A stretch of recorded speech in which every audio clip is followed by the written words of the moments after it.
여러분, K-팝, 히토류, 증강현실, 그리고 인공지능 이 네 가지 뭔가 공통점이 있어 보이시나요? 아마 전혀 없어 보이죠? 그런데요, 오늘 저희가 바로 이 네 가지 산업이 어떻게 미래의 권력 지도를 그리고 있는지 그 숨겨진 연결고리를 하나씩 파헤쳐 볼고 합니다. 자, 내일의 경제를 움직일 진짜 엔진이 뭔지 지금부터 같이 한번 살펴보시죠. 자, 그럼 이런 질문부터 한번 던져볼까요? 21세기의 힘이라는 건 도대체 뭘까요? 예전처럼 공장을 많이 짓고 물건을 많이 만드는 게 힘일까요? 이제는 좀 달라진 것 같아요. 눈에 잘 보이지 않지만 훨씬 더 강력한 새로운 형태의 영향력이 그 자리를 차지하고 있거든요. 오늘 저희는 바로 그 실체가 뭔지 추적해 볼 겁니다. 네, 그래서 오늘 우리가 따라갈 여정은 이렇습니다. 먼저 K-팝이 어떻게 IP 강국이 되었는지, 그리고 왜 히토류가 새로운 석유라 불리는지, 그 다음엔 AR이 열어갈 다음 현실을 보고, 마지막으로 AI가 어떻게 데이터 치료제가 되는지 살펴볼 겁니다. 그리고 이 모든 걸 종합해서 큰 그림을 그려볼게요. 자, 그럼 첫 번째 엔진부터 시동을 걸어볼까요? 바로 K-팝입니다. 근데 우리가 오늘 이야기할 K-팝은 그냥 듣기 좋은 음악, 멋진 춤 이런 걸 넘어서는 이야기예요. 아주 정교하게 설계된 하나의 거대한 문화 경제 엔진으로서의 K-팝이죠. 그 대표적인 사례로 그룹 에스파를 한번 들여다보겠습니다. 와, 108만. 이게 무슨 숫자냐면요. 에스파의 가장 최근 앨범이 발매된 지 딱 일주일 만에 팔려나간 수량입니다. 108만 장이요. 정말 엄청나죠? 이 숫자나만 봐도 사실 게임 끝이에요. K-팝 팬덤이 얼마나 거대하고 또 얼마나 강력한 경제적 힘을 가졌는지 바로 알 수 있는 거죠. 이제 K-팝은 그냥 엔터테인먼트가 아니라 하나의 거대한 산업이라는 확실한 증거입니다. 근데 이게 그냥 이번에 대박 쳤다 이런 게 아니에요. 여기 차트를 한번 보세요. 이게 진짜 중요한 포인트거든요. 에스파는요, 한 번 반짝한 게 아니라 앨범을 낼 때마다 아주 꾸준히 밀리언셀러를 기록하고 있어요. 이게 뭘 의미할까요? 바로 에스파라는 이름 자체가 이제 하나의 믿고 사는 브랜드, 그러니까 아주 강력하고 신뢰도 높은 지식재산, IP가 되었다는 뜻입니다. 자, 그럼 이렇게 만들어진 강력한 IP를 가지고 뭘 할 수 있을까요? 바로 돈이 되는 모든 걸 할 수 있습니다. 미국 유명 토크쇼에 나가서 인지도를 폭발시키고 전 세계를 돌면서 팬들을 만나고 또 유명 게임이나 캐릭터랑 손잡고 새로운 상품을 만들어내죠. 그러니까 음악으로 시작한 이 문화적인 힘이 방송, 공연, 상품 판매까지 거대한 비즈니스 제국으로 뻗어나가는 겁니다. 네, 지금까지는 눈에 보이지 않는 문화적 힘에 대해 이야기했는데요. 이제는 정반대로 눈에 보이고 손에 잡히는 아주 딱딱한 이야기로 넘어가 보겠습니다. 바로 우리 첨단 기술의 뼈대를 이루는 핵심 원자재, 히토류를 둘러싼 보이지 않는 전쟁 이야기입니다. 미국의 아킬레스건. 와, 표현이 정말 강력하죠? 한 증권사 리포트에서 히토류 공급망을 딱 이렇게 불렀어요. 이 말 한마디에 모든 게 담겨 있습니다. 히토류가 얼마나 전략적으로 중요한지, 그리고 이걸 특정 나라에 의존하는 게 얼마나 치명적인 약점이 될 수 있는지를 말이죠. 아니 근데 히토류가 도대체 뭐길래 이렇게 난리일까요? 자, 여러분, 전기차, 풍력발전기, 그리고 최첨단 전투기까지 한번 떠올려 보세요. 이 최첨단 기기들의 심장, 그러니까 엔진 역할을 하는 게 바로 아주 강력한 연구 자석이거든요. 근데 이 자석을 만들려면 비타민처럼 꼭 필요한 핵심 원료가 있는데 그게 바로 히토류입니다.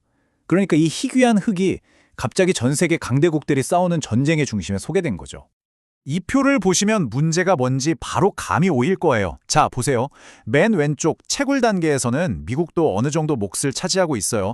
땅에서 퍼내는 건 한내는 거죠. 그런데 그 다음 단계, 분리, 금속 생산, 자석 제조로 갈수록 미국의 점유율이 어떻게 되나요? 0%, 0%, 1% 미만, 거의 없다시피 하죠. 반면에 중국은 90%에 가까운 압도적인 지배력을 보여줍니다. 이게 바로 아킬레스건의 실체입니다. 원재료는 있어도 그걸 쓸모있게 만들 기술과 시설이 없는 아주 심각한 의존 상태인 거죠. 이 과정을 우리가 보통 세 단계로 나눠서 말하는데요. 그냥 땅에서 파내는 걸 업스트림, 최종 제품인 자석으로 만드는 걸 다운스트림이라고 해요. 근데 진짜 중요한 건 그 중간, 미드스트림입니다. 파낸 흙에서 쓸모있는 원소만 쏙쏙 골라내고 가공하는 이 복잡한 과정 말이죠. 아까 표에서 보셨죠? 진짜 권력은 바로 이 미드스트림을 누가 쥐고 있느냐에 달려있는 겁니다. 자, 그럼 히토류 같은 이런 핵심 소재가 왜 그렇게 중요할까요? 결국 이런 걸 만들기 위해서입니다. 우리 눈앞의 현실 세계와 디지털 세계를 하나로 합쳐줄 차세대 기술 플랫폼, 바로 증강현실, AR 이야기로 넘어가 보겠습니다. 지금 AR 시장은 말 그대로 빅테크들의 전쟁터입니다. 한번 보세요. VR 시장을 꽉 잡고 있는 메타, 검색과 안드로이드 제국을 가진 구글, 그리고 하드웨어의 제왕 애플까지. 다들 자기들이 가진 가장 강력한 무기를 들고 나와서 싸우고 있어요. 왜냐고요? 이 전쟁의 승자가 바로 우리가 앞으로 세상을 보게 될 새로운 창을 독점하게 될 테니까요. 근데 이 AR 기기를 만드는 게 생각보다 쉽지가 않아요. 여러 기술적인 허들이 있는데 그중에서도 가장 중요한 게 바로 이 시야각이라는 겁니다. 쉽게 말해서 우리가 안경을 썼을 때 눈앞에 얼마나 넓은 화면이 펼쳐지느냐 이거예요. 이게 좁으면 무슨 잠수경 쓴 것처럼 답답하겠죠. 반대로 이게 넓어질수록 진짜 헨슬처럼 자연스럽고 몰입감이 확 올라가는 겁니다. 그래서 지금 모든 회사들이 목숨 걸고 매달리는 목표 수치가 바로 70도입니다. 이 70도를 넘어서야 사용자들이 와, 이거 진짜 쓸만하다 라고 느낀다는 거죠. 메타가 이걸 기술적으로 구현하긴 했는데 문제는 가격이 너무 비싸요. 그러니까 결국 숙제는 이겁니다. 누가 먼저 70도의 경험을 우리 모두가 살 수 있는 가격으로 만들어내느냐. 거기에 AR 시장의 미래가 달려 있습니다. 자, 이제 오늘의 마지막 엔진입니다. 지금까지 우리는 문화, 원자재, 기술 플랫폼 같은 것들을 봤는데요. 마지막은 가장 추상적이지만 어쩌면 가장 강력한 자산일지도 모릅니다. 이제 궁극적인 힘은 땅이나 기계가 아니라 보이지 않는 정보, 바로 최고급 데이터에서 나온다는 걸 보여주는 영역으로 가보겠습니다. 여기서 우리가 꼭 기억해야 할 문장이 바로 이겁니다. 혁신은 AI 모델이 아니라 데이터다. 이게 무슨 말이냐면요. 특히 바이오 같은 분야에서는 AI 알고리즘 자체보다 그 AI에게 뭘 가르치느냐, 즉 어떤 데이터를 먹이느냐가 훨씬 더 중요하다는 거예요. 왜냐하면 AI 모델은 돈과 시간만 있으면 어떻게든 따라 만들 수 있어요. 하지만 수십 년간 쌓아온 독점적인 양질의 데이터는 절대로 따라할 수가 없거든요. 아니 근데 왜 갑자기 바이오랑 데이터 이야기가 중요해졌을까요? 바로 이 그래프가 그 이유를 설명해 줍니다. 우리나라의 노년 부양비, 그러니까 일하는 사람 몇 명이 노인 한 분을 부양해야 하는지를 나타내는 수치인데요. 2050년이 되면 지금보다 거의 3배가 뛴다고 합니다. 이건 정말 심각한 문제예요. 기존의 방식으로는 이 늘어나는 의료 수요를 감당할 수가 없다는 뜻이고, 그래서 완전히 새로운 기술적인 해결책이 시급하게 필요한 상황인 거죠. 그리고 그 새로운 해결책의 이름이 바로 정밀의료입니다. 과거의 의학이 원 사이즈 피처 올, 그러니까 감기 걸리면 다 똑같은 감기약 주는 식이었다면 미래의 정밀의료는 완전히 다릅니다.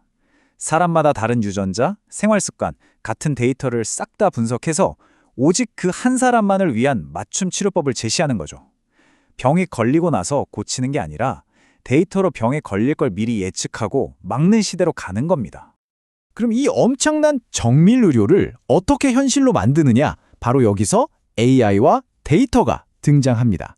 AI가 수백만 명의 데이터를 순식간에 분석해서 인간 의사는 절대 찾아낼 수 없는 질병의 패턴을 발견하는 거예요. 이걸로 신약도 더 빨리 만들고 진단도 더 정확하게 할 수 있게 되는 거죠. 물론 여기서도 제일 중요한 전제 조건은 뭐다? 바로 깨끗하고 믿을 수 있는 좋은 데이터입니다. 자, 지금까지 K-팝, 히토류, AR, AI. 언뜻 보면 전혀 상관없어 보이는 4가지 조각들을 하나씩 살펴봤습니다. 이제 이 흩어져 있는 퍼즐 조각들을 맞춰서 미래 경제라는 거대한 그림을 한번 완성해 볼 시간입니다. 21세기의 권력을 저는 이렇게 4층짜리 파워 스택으로 정리하고 싶습니다. 가장 기초가 되는 1층에는요, K-팝처럼 사람들의 마음과 지갑을 여는 문화 자본이 있습니다. 그 위 2층에는 기술의 근간이 되는 핵심 소재, 바로 히토류가 버티고 있죠. 3층에는 그 소재로 만든 AR 같은 컴퓨팅 플랫폼이 올라가고요. 그리고 대망의 꼭대기 4층에는 이 모든 것을 지휘하고 새로운 가치를 창출하는 데이터 인텔리전스가 있습니다. 이 4개의 층이 서로 맞물려 돌아가면서 막강한 힘을 만들어내는 겁니다. 사람의 마음을 움직이는 문화, 기술의 뼈대가 되는 소재, 세상을 보는 방식을 바꾸는 플랫폼, 그리고 보이지 않는 모든 것을 꿰뚫는 데이터. 여러분은 이 4가지 힘 중에서 과연 어떤 힘이 미래의 패권을 최종적으로 결정할 거라고 생각하시나요? 이 질문을 여러분께 던지면서 오늘 이야기는 여기서 마치겠습니다.